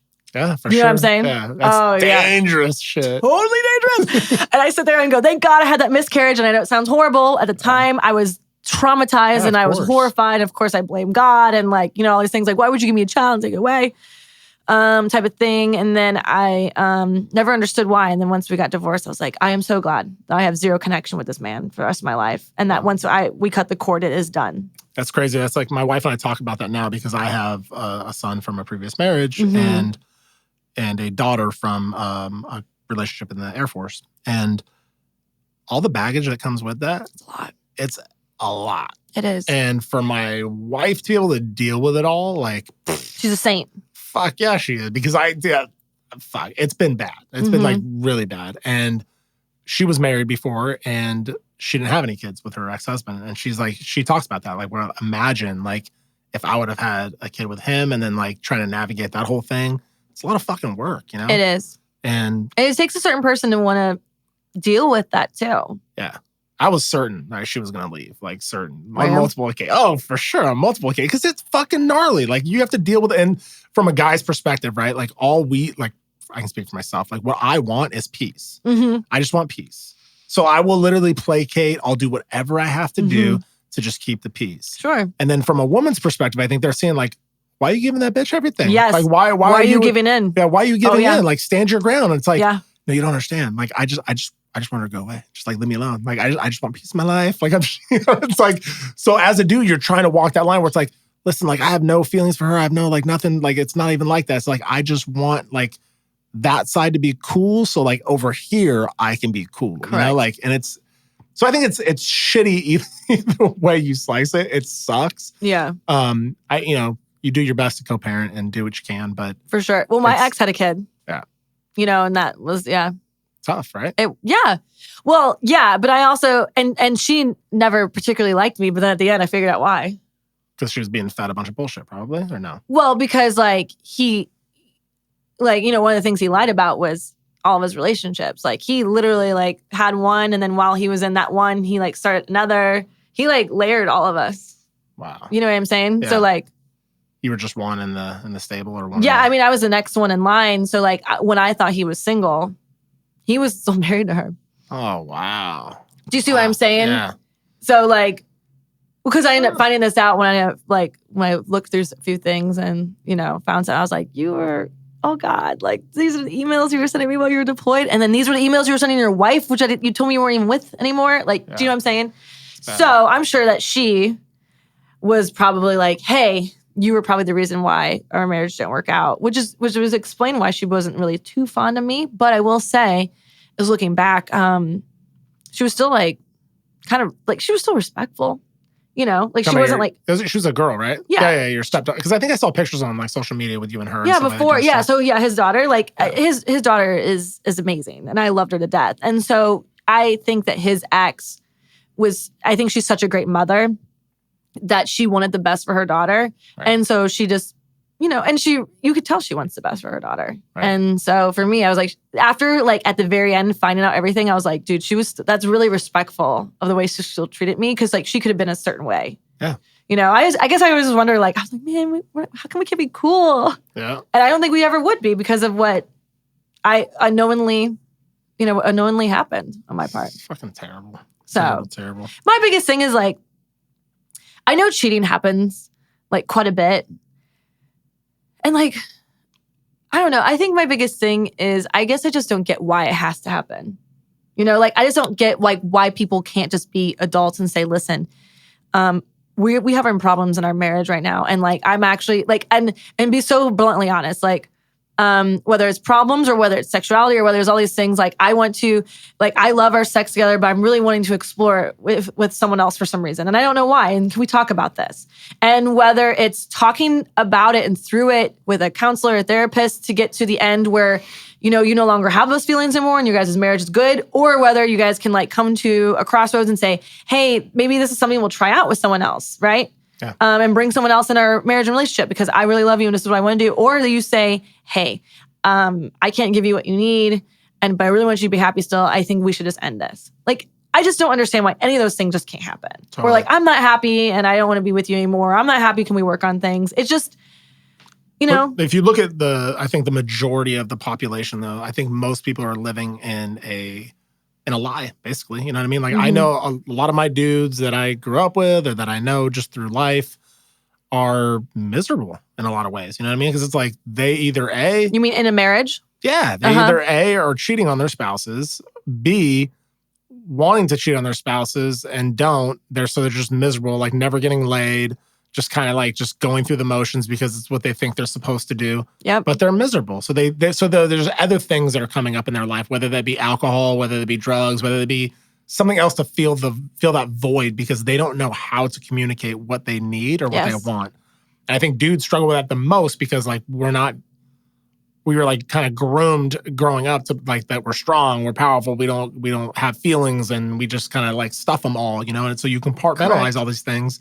When in reality, it's like, I think at the end of the day, I know I can speak for myself, is like, I want to be loved. Mm-hmm. I want to be accepted. You know what I mean? Like, and I want to have a good sex life and I want to feel that like I'm needed and like all these things. Like, it doesn't make me a bitch. It just makes me like, I'm just a human. You know what I mean? Like, it is what it is. Absolutely. And so I'm fortunate now I could share those kinds of things with my wife because I have seen in my past, I didn't. And so I would live like this separate life and be like, oh, I'm just going to do my own thing on the side and blah, blah. I'm sure she's doing hers. And like, that was what my first marriage was like. We didn't communicate about anything. We didn't talk about our feelings. And if we did, it got blown out of proportion and nothing got resolved. It was just terrible. Yeah. And so now it's more like, hey, like if the sex isn't where it needs to be, or if I'm feeling the need to like go on my own, like we talk about it. It's like, hey, should we have an open marriage? You think that'd be cool? Like, should we work on that? Like, should maybe like plan for that or like whatever? Because I don't ever want to be in the position where I'm cheating on my wife. Yeah. Ever. And for a couple of reasons. Number one, because cheating on my wife is cheating on my kids. Mm-hmm. It's not just cheating on her. And it's like, and it brings with it a bunch of other bullshit and baggage that I don't want. You know what I mean? I'm just not interested in going there. And divorce is fucking expensive. And jeez. It's so easy to get married. Yeah, it's so easy. And by the way, it's so easy to get married. Like anyone can get married, but like, Lord, do they make you jump through the biggest hoops to get divorced. Yeah, for sure. And the thing is too, is I feel like there's still a stigma with divorce. And I think that some people are still afraid to do it. And I think that at least I know by the time a lot of people want to get divorced, they're like at their wits' end ready for it. Right. And I feel like a lot of these courts and states make it really long. Like, so the state of North Carolina, they make sure that you have to be separated physically for an entire year before your divorce is finalized. It's like, come on at this point. Yeah. Like, what do you think is really going to happen? Yeah. If anything, you're just prolonging the inevitable. Yeah, for sure. For sure. But I'm glad you haven't like given up on your like, I guess like hope of like love and marriage and all things. Like a lot of people like get hopeless, like it's like you're married, you got divorced because you married to a fucking sociopath. Second one, kind of the same thing, and it's like fuck. So it's like it's easy to be like, like I don't want to do this again. Like this is not because my wife and I have talked about it. If we get divorced, chances are like we both will not get married again. Sure. I'm kind of like in a lot of ways like a hopeless romantic. So I'd probably be the one. Like she definitely would be like, no, fuck that, not getting married ever. And me, I'd probably be like, yeah, but I love to be loved. So Yeah. I'll probably get married again because I'm a sucker for punishment. Yeah. No, but it's awesome that you're still putting yourself out there to the possibility that maybe you will get married again and maybe you will have kids and the white picket fence and all the things. The marriage thing, so like, I don't really know if my idea of marriage is like the same. Like, I think I can still be with someone for the rest of my life and not have to get married. Yeah. Does that make sense? Totally. Like, for me, I don't know. I don't want to make it sound bad. Like, I do believe in the sanctity of marriage because that's the way like I grew up. Yeah, totally. But like, I never liked the wedding thing. Like, I only did it the first time for like my family. Like, I never liked wearing a ring. And if I do, it's like a silicone one. Like, I don't spend money on me for that. Like, you know, yes, it's a piece of paper. But I think sometimes, at least this is the way I feel, that sometimes when that people get like that piece of paper and it's like legal, both people are like, oh, cool. We're good. We don't got to try anymore. Oh, dude, that is my biggest fucking fear. People get comfortable. No, I've seen complacence it. Like, is a real thing. Because like, they got it now. Right. They cross that finish line, and then they're like, oh, well, for them to leave me now, it's going to have them go through a bunch of hoops, or they're going to have to go through a prenup, or we're going to do lawyers. Like, you know, you feel like you kind of got your claws in this person, and you could do whatever you want now. And I'm not saying, you know, I would purposely not get married for that reason, but if someone's really meant to be for me, I think it can work no matter what. Yeah. And if that even means it's not legal, like, you know, like not like done by the state, but we're still together, we can still be together. But I also feel like too, if there's like a huge issue, a red flag or something that arises like in the past, I can just be like, hey, I'm done. I'm out. Without having to go through all the BS. Yeah. Do you know what I'm saying? No, totally. And that's just my mindset now. So I don't know if I would get married. I think it would take a lot. Like if I did meet the love of my life, like and literally experience the love that I've always wanted, and I was probably with him for a lot longer than I've been in the past with men. Yeah. And he really wanted to get married and it was important to him, sure. But for me, I'm kind of like, I'm good. Yeah. And I think that's kind of where I was with my wife, where we were like talking about potentially just not getting married. Like we even like, I think we were like, hey, why don't we just have like a kid together? But like, we don't need to like, we can be totally cool parents, you know, like because we're rad people, but like, we don't need to get married. It's just kind of weird, you know? But then we ultimately ended up, you know, getting married and stuff like that. But it is what it is. I know legally sometimes it's easier for things. Well, I think once you start having kids and stuff, it's like for us, like I just think about like if something happened to me or to her, like, you know, what my kids, how they would be taken care of. And like with the trust and all the thing. I just want to make sure that they're okay, you know? And I think like ideally, I think it's better for a kid's development if their parents are together in a lot of ways. You know what I mean? I think it's like it's idealistic, but whatever. I think you can make it work either way. You know? Well, I'm saying like I'll cross that bridge when it comes to it, but that's just my mindset now. It's kind of like, you know, before when I thought I needed it. What are you doing now? I know you have your company, American Heart, right? Yeah. Is it like, what are you doing with it? Is it like a... So I started like a fitness clothing company. So I'm in the Air Force still as a SERE specialist. And then I have the fitness clothing company, which honestly, I'm not really going to be upkeep as much longer as I'd like because I'm full-time in the reserves again, like in the military again. It's great, but it's a lot of work. Can you like hire somebody to run it for you? What are you gonna do? Liquidate and just get rid of it? We're gonna I probably won't be able to do as many like products and stuff all the time as I'd like to. Like sure, there's still gonna be like shirts and stuff like that, some best-selling products. And then it won't be like completely liquidated because I think like later on, I'm sure if once time changes a little bit, I can still like continue on. But I think I just have to think in a smart manner of like what's the best use of my time. Yeah. And like when it also comes to making money too. Yeah. And of course, like the Air Force has me full time. So I'm thinking with that, like that's a lot. That's like so much work. And, you know, it's still growing. So it's good money, but it's not, I mean, a lot of the money is going back into the business, right? Because it needs to buy more product. So I thought to myself, like if I was able to get rid of, or like sell, I should say, a lot of the overhead and the stuff I have in stock, I would love to do investment properties.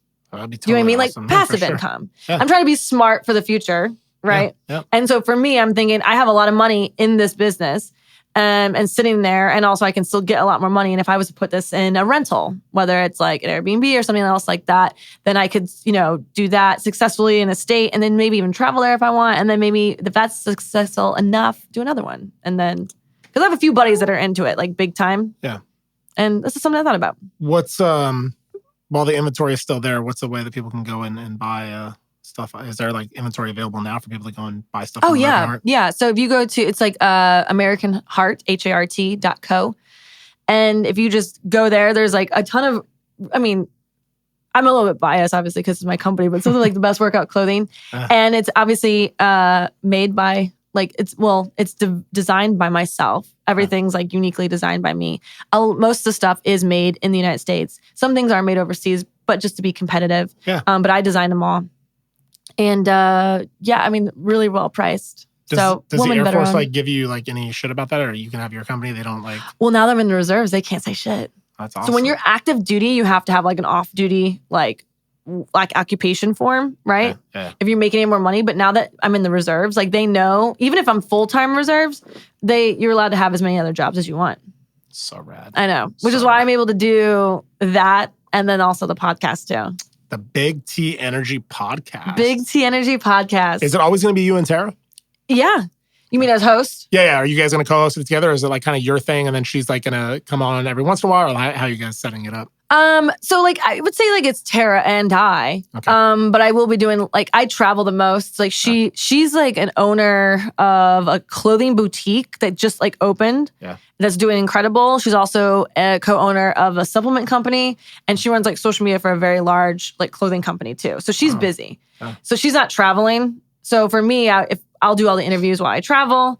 And since I've been in podcasting for a few years, I'm a little bit more well-versed. So I kind of like will run the things and then have her on. The thing is like, I mean, I'm not going to sit there and just talk to my audience by myself. You know what I mean? So it's like, it's her and I when we're at least in person together. And she's like one of my best friends. So it's easy. Totally awesome. Yeah. That's like kind of Chris and I, when we did our podcast together. And then like now, like I'm in Texas and he's in Vegas. It's like, he'll be doing the podcast there, and then I'll be doing them here. And then if we can link up and then do them together, then we will.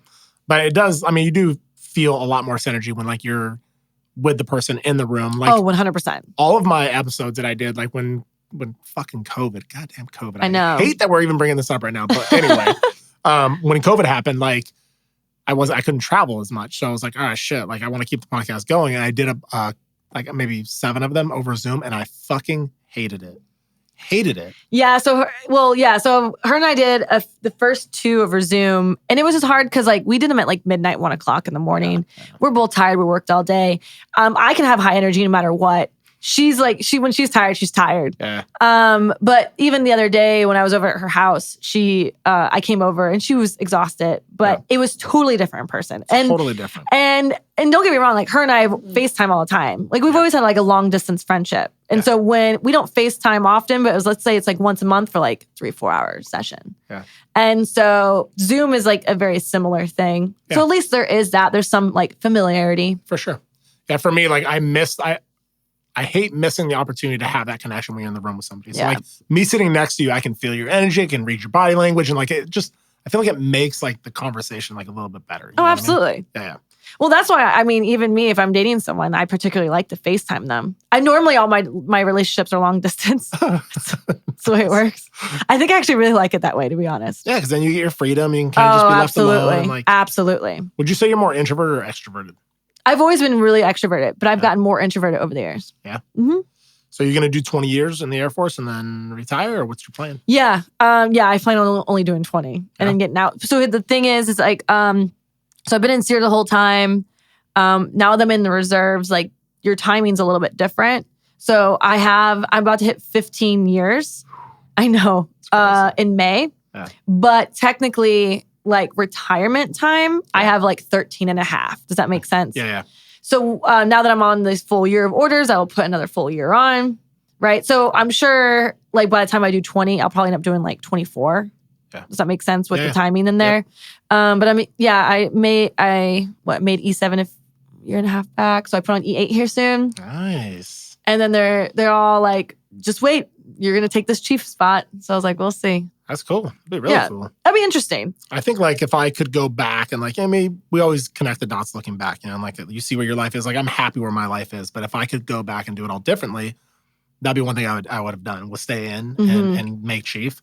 And a lot of people are like, oh, that's kind of arrogant to say that you would have made chief. And I was like, I just know I know what I'm capable of. Yeah. You know what I mean? Like, I know what my competition was while I was in. Mm-hmm. And intellectually, I think I would have done okay. Yeah. You know, if I would have just kept my ass out of trouble. Sure. Yeah. That was the hard part, is like just Stay staying out of trouble, learning to play the politics and like whatever, because I've never been good at that kind of shit. See, the politics thing I've never been good at. Yeah. But I do pride myself on being a hard worker. I've had a lot of leadership over the years, try to take me under their arm, who are really great leaders and say, hey, we would like to mold you into the next chief. Fun fact, there's never been a female SERE chief in history. Wow, you could be the first. Of the Air Force. Fuck yeah. So, yeah, but here's the thing. If I was to be one, I would be reservist one. So it doesn't even like count. It doesn't really count. We'll just go You know active. what I mean? Just go active for like a year or whatever, just so you could say you were the first female. I mean, the thing is like there's only a certain amount. There's only one or two. Actually, I think there's only one reservist chief position. And of course, everyone's gunning for it. Yeah.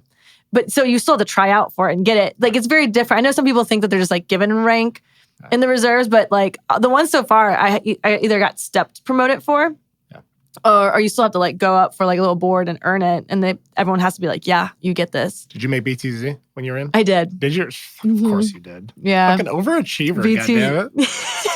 For those of you that don't know what BTZ is, below the zone. So like when you're a A1C and E3, if you have, and I'm probably fucking this up, but like you basically have to put a packet together or be recommended by your commander, I believe, for below the zone. And it basically just means that you make E4 before you're supposed to make it. It's only like 6 months before. Yeah, but it's still like, it's going to stay on your record forever. And like, you usually know. And that's why I asked if she made B2Z, because like, I kind of knew what her answer was going to be. Because you know who the troops are that are going to make it. Because they're the ones that are either volunteering for a lot of shit, or they're hard chargers that work their asses off, that don't look for handouts, that airn't lazy. Those are usually the ones that are making BTZ. Yeah. There's like certain things that in the Air Force that if you get that people like look at. So like, okay, so in Airman Leadership School, I got the John L. Leveltoe, which is like the highest leadership award. And so that like stays on your record too. So people always look at that and go, oh my gosh.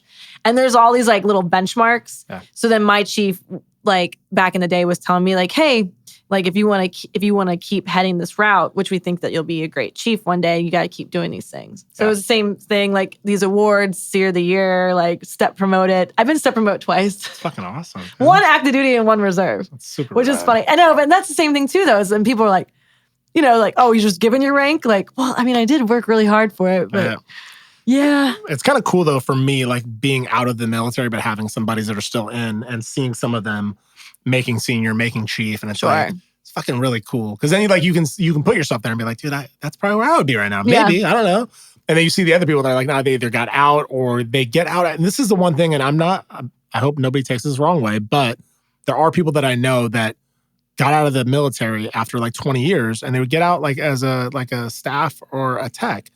And I don't know all the ins and the outs of the Air Force anymore. So I don't know, like, maybe there's something that blocked them or whatever. But for me personally, if I was in something for 20 years and I knew that like this was the end game of like, okay, cool, I'm going to be in this for 20 years and E9 is the highest I can go to chief, why am I not trying to attain that? Knowing that like getting to that point changes my life financially, like for the rest of my life. Like when I don't retire. think they think of that. I honestly don't think they think of that. That's just a lot weird of times. to me. I think there are some people, like, because I know a few guys that like really screwed up a lot in their career. Like, don't get me wrong, like really great dudes and even good at the job, but they just really screwed up quite a bit. Yeah. And like for them, just holding on to that rank was like, all they could do. And I know a few that are going to retire as tech sergeants, which I think is the minimum you can retire at right now is E6, is retirement after 20.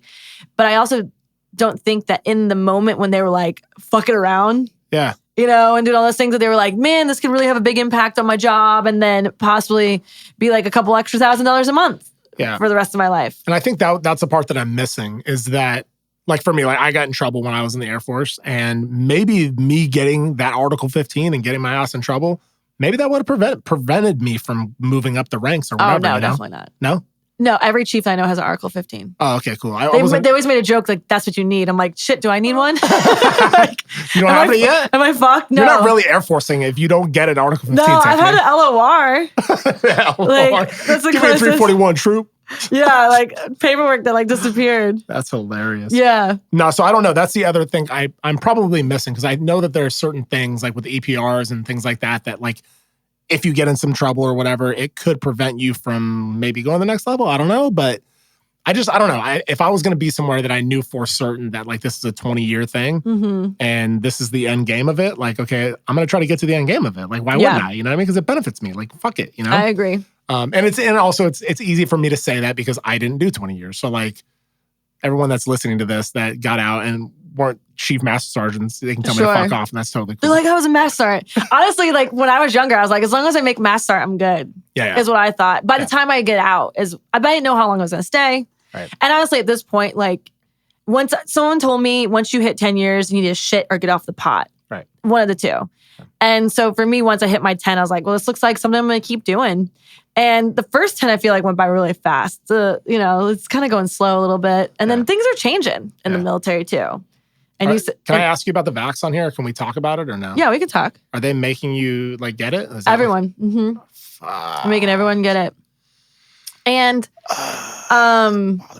they're letting people put exemptions in for it.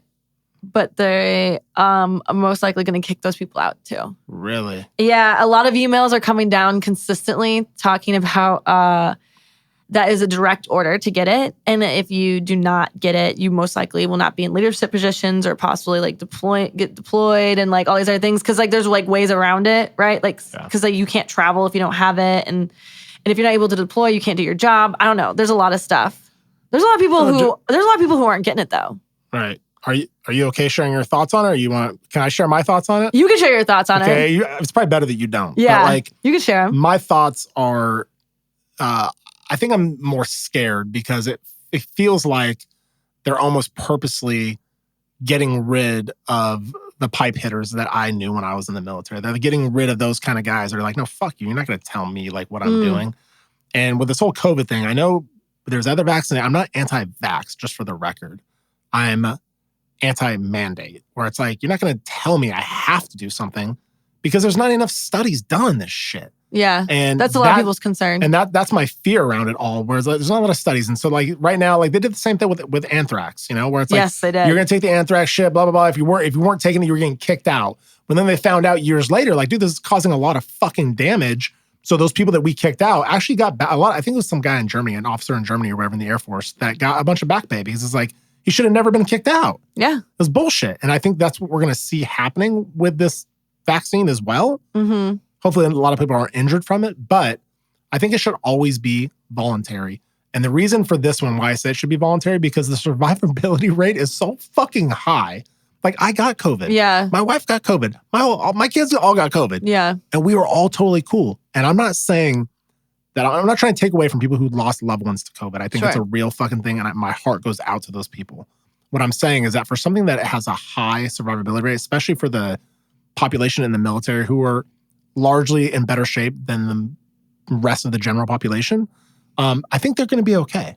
I think they'll be all right. So, but forcing these men and women that their livelihoods depend on them getting this shot or not, I think is a huge disservice to like what America stands for.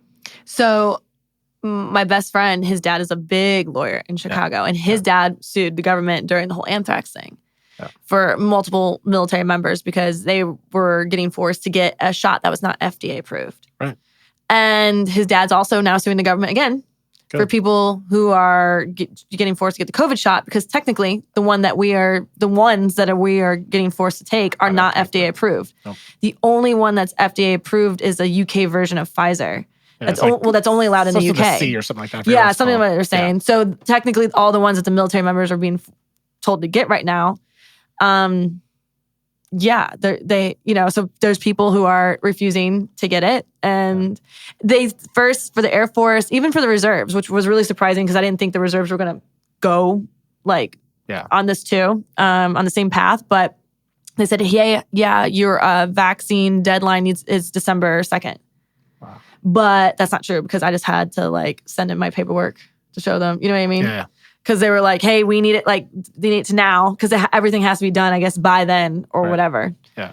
And so it was interesting. It sucks because I feel like this is gonna have some dire consequences. You know what I mean? By forcing people to do shit. And I think I don't know. I think that it's sad to me that there's not more military men and women that are standing up to tyranny, because that's what it feels like. It feels like they're being forced to do something. Yeah. And in my opinion, like, and I'm not going to be like, oh, beta males, blah, blah, blah. Like, I get it. You have families to support and you have shit to, I get it. I understand all the thought process that goes into it. But like, for me personally, it's like, the university that I'm getting my MBA at right now is like, oh, they're mandating the vaccine. I was like, well, you can fuck off. I'm not taking the vaccine. So they're like, well, then, like, you have to apply for an exemption. So I said, okay, I'll get an exemption. So I applied for the exemption and they asked for an explanation. So I just copy and pasted the Declaration of Independence. Like, I'm a fucking free man. Like, you don't fucking tell me what I do, like, or what I don't do. And like, you shouldn't be, I'm paying for my education. So if you don't want me to go here because I don't want to get your stupid vaccine, then fuck it, I'll take my money elsewhere. I don't care. It's a free economy. So they said, yeah, you're cool. They granted, like, oh, okay. They granted the exemption, which I was fucking shocked by. Yeah. And now that I'm online doing the rest of my courses, they want me to take this COVID training. And I was like, I'm not doing that. I won't do it. Like, I'm just not. And it's fucking silly. And so anyway, I'm attempting to transfer to TCU. And at TCU, they're not mandating the vaccine. They're not doing any of that shit. However, you have to wear a mask in the class. Yeah. I will not wear a mask. Ever. Ever. We all have to wear a mask, so. Yeah. And see, and I won't do that. And there are certain things, and I'm not saying that to be, oh, I'm a Billy Bad. That's not what this is about. It's about, at a certain point, like, I just wonder, where are people's lines in the fucking sand? Sure. But you have to remember, too, when you join the military, like, I mean, right off the bat, so many of our freedoms were taken away. Correct. Right. And so, like, even talking with one of my friends, about this and like possible just feelings like friends to friends, he was just like, he was just like, hey, this is how the military has kind of always been. Yeah. When you think about it, like the way I agree. you just, because you always just have done what you've been told. Right. I guess the only thing that there are people who are worried about is the and why they don't want to get it is because it is not FDA approved. Because there's no long-term studies yet, and they're like, "What are you making me get?" Right. Yeah. But I will say that during the anthrax shot, apparently there was like hundreds of people who refused to take it, but this time there's like hundreds of thousands that are not. Yeah. So, but I also was told too that the military is looking on cutting back people anyway because they've hired too many. So I don't know. Yeah, it just seems. I just wish more people would stand up. In whichever way, like whichever way it is. Like if you don't want to get the vaccine, and that's the thing is like if you want to get it, get it. If you don't want to get it, like that should be cool too. Like just don't get it. Like, but with that comes the risk and the reward kind of thing. Where it's like, dude, if you don't get it and you get COVID and you die, then that's the dice you rolled, asshole. You know what I mean? Like, or if you do get, like, I know 3 people now that got the vaccine and died. And it's like, so you got the vaccine and you got COVID and then you died. So what was the whole purpose of the fucking vaccine? Mm-hmm. So you're seeing more and more of that shit. And that's where I'm like, and the people that are getting the vaccine, like my buddy who I was in the Air Force with, we were hanging out all the fucking time when COVID happened. Like we weren't wearing masks. We were all kicking it, like whatever. He never got COVID, or he probably did and just didn't affect him. I didn't even know. Then he gets the vaccine, and then he gets COVID. And I'm like, dude, how does this happen? How does it, yeah. It's fucking weird. So there's just so many things that you can't explain. And so for me, it's like, I'm just going to stay away. Sure. Not for me, not for my kids. And if you fucking come anywhere near my fucking kids with a fucking vaccine like that shit, it's gonna be bad. Yeah. And that's where it's scaring me. Where it's like, 5 to 11 now. They're like trying to, a plan to vaccinate the 5 to 11-year-olds. Where like, it doesn't affect the fucking kids. Yes, they get sick just like they do every year with a fucking cold or a flu or whatever. Move on, people. So it seems like there's something nefarious at play. I don't know what it is because I don't know. But anyway, I digress. That's my soapbox. Sorry. You're good.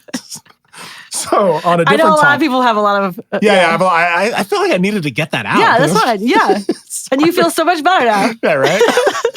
So what's your plan like for the future? Have you thought about that? Like your 5-year, 10-year plan? Like what do you want to do? I know you're going to stay in the military. You're going to do your 20 or 24. What do you want to do after? Have you thought about that? Like what do you envision your life being? No. So yeah, I guess I haven't hit tenure yet. The 5-year, I guess get to retirement. I would see, I mean, I know right now I want to get out at 20, but I don't know if I would want to stay in until I was 30. Like I have a chief right now who's staying until 30. Like he just kept loving it and doing his thing. What keeps you in? Like what's the thing that because like from the outside looking in, I look at you, you're a beautiful woman, you own your own company, you have your podcast going, you have sponsorships, you have a connection through social media and through your company that like you can get out and make way more money than you're making in the military for certain. Yeah. So what's keeping you? I say there's 3 different things. First of all, the reason why I stayed in the job for so long is out of fear. Because I think that some people in the military we think that's our only skill. Interesting. Particularly in our jobs.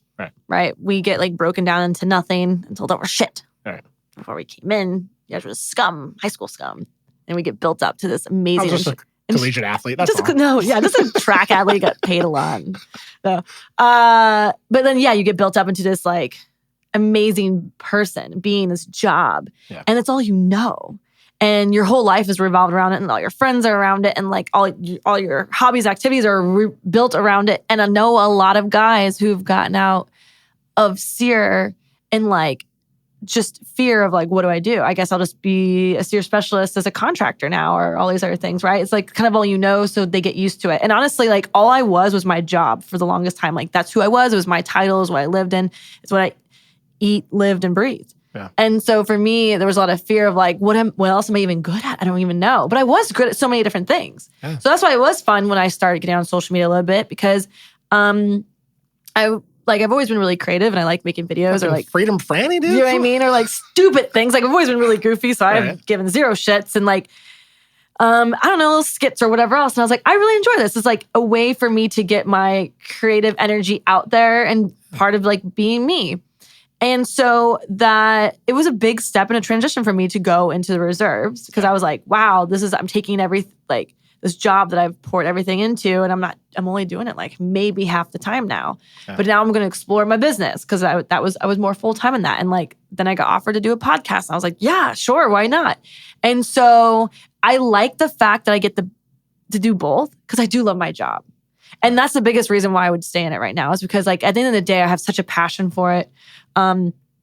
First of all, I mean, I've always loved serving in the military. I do definitely have like the American pride. Like I didn't join to be like, I want to save the world. Like, right? There wasn't that. But like, I do love serving the country that we live in. And I know a lot of times like there's a lot of things going on with it, and people are like, how can you love the United States? I get it. But I think at the end of the day, like where we live is still a beautiful place. Oh, for sure. You know, and so for me, like I've always had that pride, and the job that I have, I think is just incredible. I'm like half the time, like how do I get paid to jump out of planes and to live out in the woods for doing these things? And now, it does sometimes suck being in a leadership position and being so far, what we call from the flagpole of like doing more of the hands-on job. But now I actually get to like help out all the younger guys when I was that younger guy. And so I get to be that person that I always wanted to have leadership wise. And so for me, like, I love that too. And so, I think too, is I just stayed in it for so long. Why get out now? Yeah. You know, like if I'm sitting there going, man, I got 5 more years till retirement for the rest of my life. Like, I got to at least stick around for that. Yeah. So I would say with those 3 things. At first it was fear. Second, like I do love the job. And then third, like I still got still want to hit the 5. Yeah, and you're going to have a paycheck for the rest of your life. And that's why I tell a lot of guys that are like kind of on that fence of like, oh, dude, should I stay in? Should I get out? And it's like, dude, think about it, man. Like for the guys that got in when they were 18, it's like you're going to retire at 38 years old. I know. With like literally a paycheck for the rest of your life. And now you can go off and do something else, whether that be another career, and then do that for 20 years and retire at 58. Now you have 2 pensions and you're totally cool. You're set. You're good. You know, you're better off than a lot of other people are. Mm-hmm. So I think that's awesome that you're staying. And I'm the same way with like you. Like, even though I didn't join the military for like rah reasons, you know, like I just love my country so much, I want to serve. I mean, I was kind of running away and just wanted to get the hell out. I still get emotional with the national anthem. Sure. You know what I mean? I'm a super patriotic dude, and I love this country and everything it stands for. And I'm bummed to see some of the things that are happening in the world, but it doesn't change the fact that I love this fucking country, you know? Mm-hmm. And I think we could all do a better job of like just being better citizens, you know? Yeah. And like, it is what it is. I'm going to ask you a couple questions that we ask everybody that comes on the podcast. Okay. Chris usually pulls them up on his phone. I'm going to see if I can remember them. So I might have faith in you. Yeah. So the first one I'm going to ask you is, what's a sound that you hate? A sound? A sound that you hate. Oh, I can't even. Wow, that's put me on the spot. Oh. It's not rapid fire. So if you just can't think of one, we can go to the next question, and then when you think of it, let me know.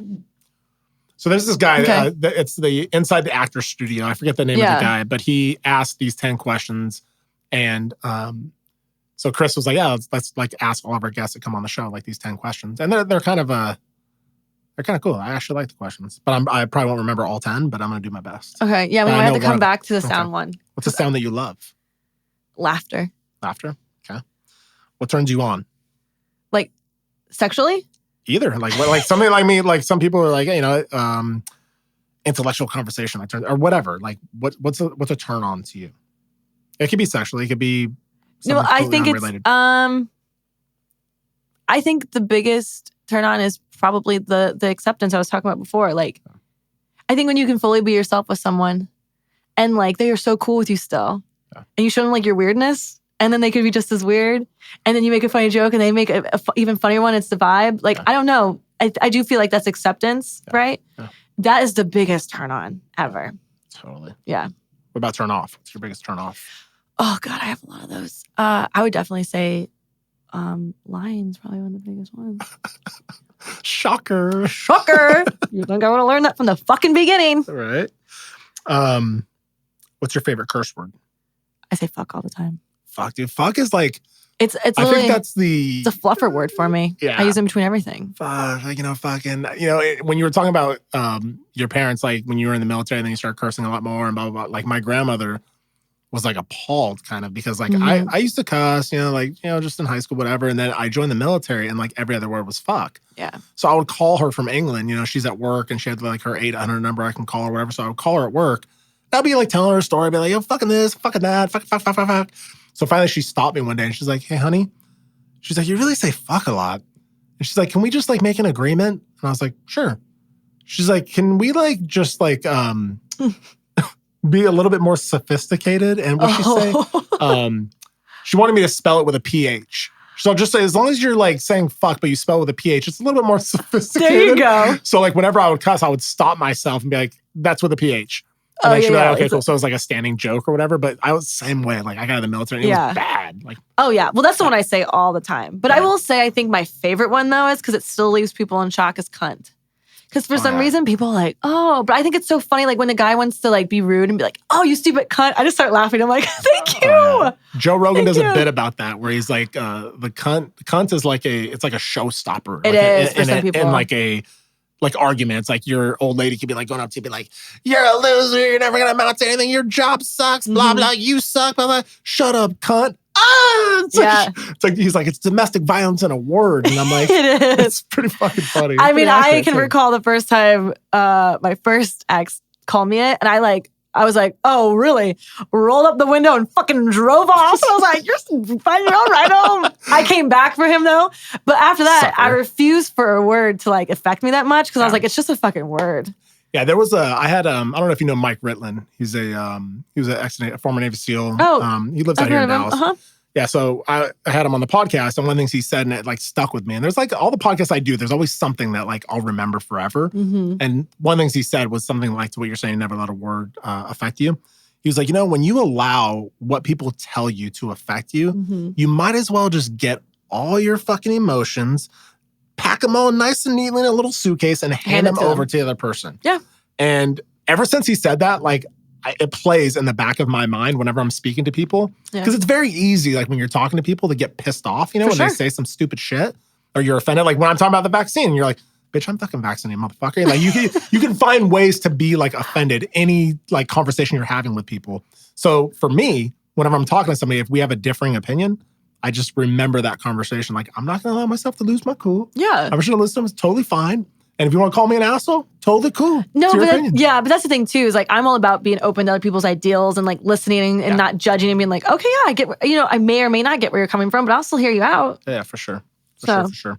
If there's one job that you haven't done yet that you could do, what would it be? Or career, whatever. You know what's funny? I always wanted to be an actress when I was younger. I thought you were going to say porn star. I mean, they're the same thing, aren't they?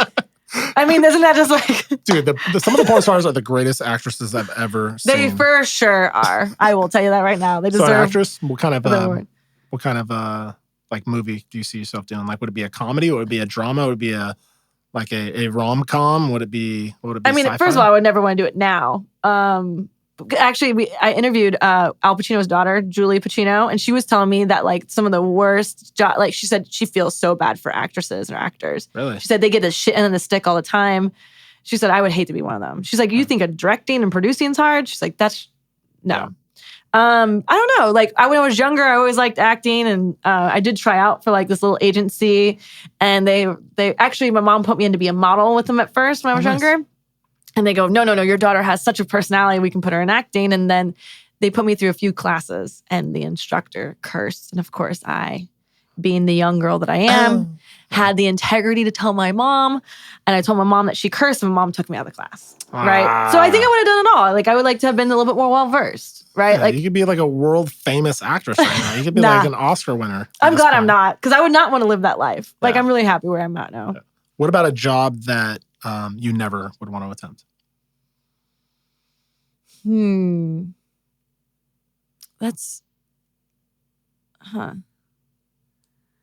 don't know. I would say this, like, I wouldn't say never want to attempt, but like, I feel like teachers deserve so much more money and respect and credit. Yeah. And sometimes I hear like horror stories from like teachers of what they have to put up with kids, or like their hands being tied, or I don't know what they endure. And I just think to myself, like, I don't know if I could do that and have the patience and the love that you do. Right. You know, is my biggest thing. So I wouldn't say never want to do it, but I'm just saying I have a lot of respect for them and think to myself, like, man, I don't know if I have enough patience for that. Yeah, no, being a teacher would be tough. I mean, you're a teacher in your own, I mean, you're an instructor. So sure, but I'm in the military. I can still curse him out and like tell a lieutenant to shut the fuck up. Get your shit together, pussy. I mean, I've literally, as a young airman, like a little senior airman or A1C, was like telling lieutenant colonels to stop being little babies. You know, like we're in the military. It's very different. Yeah, for sure. So, and I get to slap him later on too. So, awesome. Yeah. Last question is, if heaven exists, what would you want God to say as you're walking through the pearly gates? Oh, shit, you? Yes.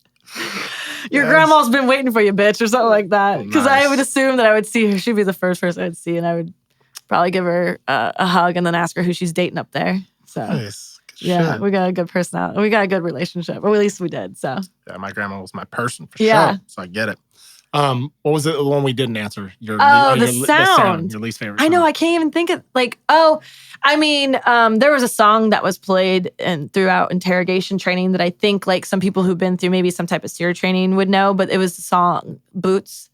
It was like, boots, boots, walking up and down again. And it was like such a cringy ass noise that you just like couldn't get it out. That, honestly, this is going to make me sound horrible, but the screeching cry of babies is like... That's actually, a lot of people have said that actually. On that. Well, because I thought so too. Like the second worst sound when we were in interrogation training was babies crying. And we just would have it on repeat of them screaming. Yeah.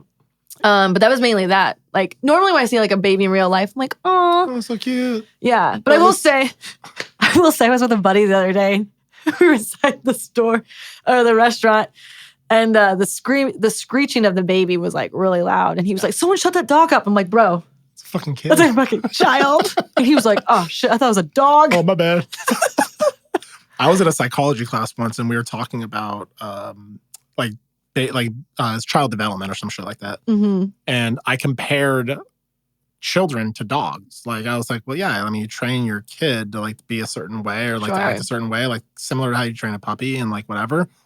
And there was some woman in the class that was appalled that I would like compare the two. Mm-hmm. I'm like, dude, I'm not some fucking tyrant. I mean, I have kids. I'm just saying that like it's kind of similar. Like you're teaching them to go in certain directions and do certain things. And they're like little drunkies when they're babies. They don't know what's up and what's down. You got to fucking show them, just like dogs. Absolutely. And she was offended by that. Someone will always find something to be offended about nowadays. Absolutely. You know what I mean? Well, thank you so fucking much for coming on the show. No, I appreciate you having me. One of the things that's really cool, and I'm going to share it on the podcast, because it's always awkward from the podcaster's stance. Like for me being a dude, and I told you this on the phone, where it's like, hey, we're going to do a podcast together. Like, where do you want to do it? Because like we're both mobile, so we're like traveling and doing our podcast. And it's like, oh, you can come to my hotel room or like my house and like whatever. When you're like, because like I've had people hit me up in the DMs and be like, dude, you need to have more women on your podcast. Like it's all dudes. Like Sausage Fest, like have more women. I'm like, I would totally love to have more women, but it's always like, there's so many creeps in the world that like, I don't ever want to be viewed that way of like, yeah, you come to my hotel room, we'll do the podcast. Like, no, I'm not trying to do a porn with you. We're just doing a podcast. Totally cool. So like, I appreciate you being like cool and totally like comfortable with it and everything else. And I'm not a creep. And no, I know. Well, because mine's the opposite way. Right. So, we have a lot of male guests because the women want to hear from a male standpoint, right? Things. And so when I invite them to the hotel room, I feel like they might get the opposite impression. I'm like, no. I didn't even like that. We are here for the podcast only. Actually, there's a funny TikTok video, and I know you guys are like, ooh, TikTok, but some of that shit's funny. Yeah. And there's this audio that's like, yep, hey, look at this. What's going? Hey, bro. Or hey, girl, where'd your clothes go? Right? Like, and I've always wanted to make a funny joke about that. Right. And me sitting there with my podcasting stuff all set up and like look over at the metaphorical male guest and be like, hey, bro, where'd your clothes go? Because like, we ain't here to fuck, we're here to do exactly. This.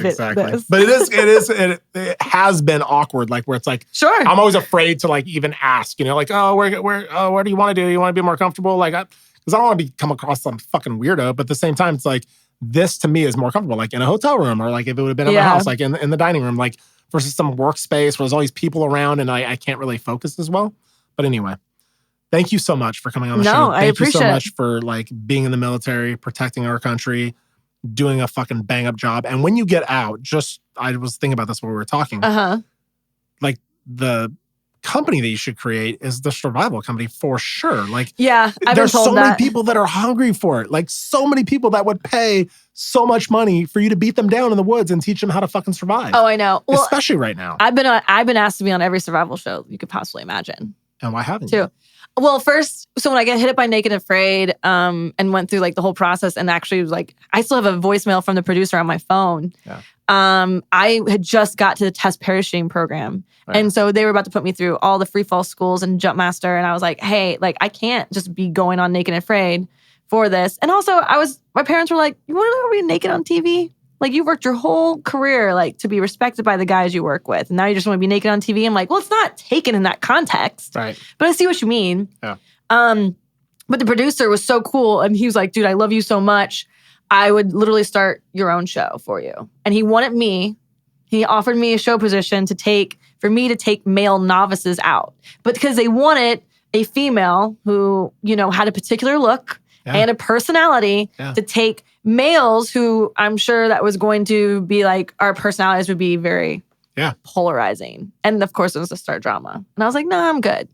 My biggest thing was how are they going to portray me? And I'm still in the military, active duty wise. Yeah, for sure. But that's definitely something that I think you should maybe consider when you get out. Yeah. Because there's definitely a market for it. I mean, me even like telling you, like, dude, like if I was like, shit really hits the fan, like, I got some guns and I take some shooting class I can shoot and blah, blah, blah, whatever. But like hatchet in the woods, I'm not sure how I'd do. I don't know. I don't know how long I'd be able to hold up. Yeah.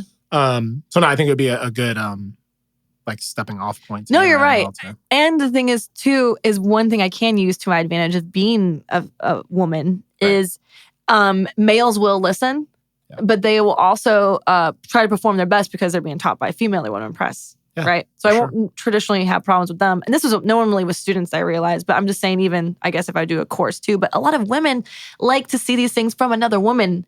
I think it instills confidence in them, right? Sure. So when they're like, dude, this chick's doing it, I can do it. Yep. And because of that, women are just as capable, if not even better at survival than I've noticed guys are. I think you're better problem solvers. Yeah. And critical thinkers. Yep. Yeah. For sure. And so absolutely. It's a good idea. Good shit. Yeah. Well, thank you again for coming on the show, and I appreciate you more than you know. Thank you for listening to My Backstory. Stay motivated and stay connected off the show. Follow at my_backstory_ to be a part of the journey to recovery and to see where your story goes. Or visit us online at hereismybackstory.com.